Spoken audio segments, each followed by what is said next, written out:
No one has officially declared yet. In fact, Dr. Ben Carson's come as close as anyone. But the 2016 campaign is picking up speed. Former Florida Governor Jeb Bush and Wisconsin Governor Scott Walker hitting the ground in New Hampshire.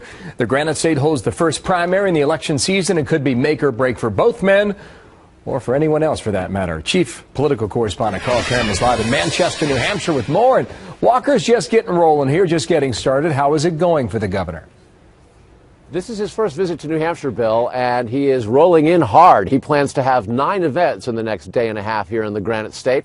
And we should point out that he's not the only guy who's going to be here, as well as Jeb Bush. Ted Cruz from Texas, as well as Rick Perry from Texas, will both be here. In the case of Walker, he knows that he comes here to Iowa as something of a, to New Hampshire as something of as a underdog, whereas in Iowa he is the front runner. And being a front runner in New Hampshire is a real problem. Folks tend to put a target on your back. So I talked with him just as he entered the Union Leader newspaper here a few minutes ago, and he is calling himself an underdog, recognizing that too much attention can sometimes be negative. His visit to the Union Leader newspaper, the statewide newspaper here, is symbolic and important. All the candidates do it, but this paper has a history of being pretty tough on Bushes.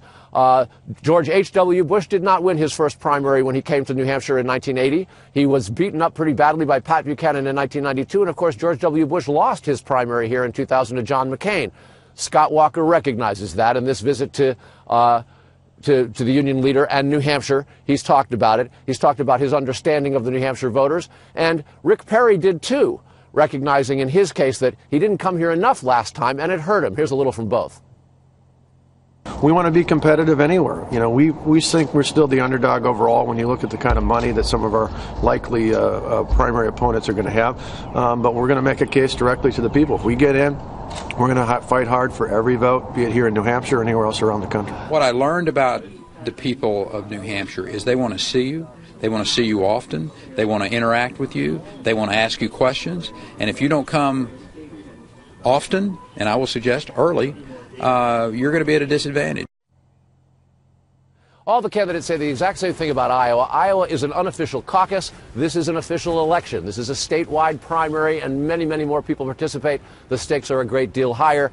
Jeb Bush, arrives here later this afternoon, and he'll be making stops along the southern tier and rather small groups trying to sort of reintroduce himself quietly. He is the person who's raising all the money that Scott Walker was talking about. Not a very veiled shot at Jeb Bush for his collections of big bucks, while Scott Walker and others are trying to essentially catch up in the cash and maybe match him in the name recognition. It'll be fascinating to follow. Thank you, Carl. We'll be in touch real soon. Carl Cameron. You bet. From New Hampshire.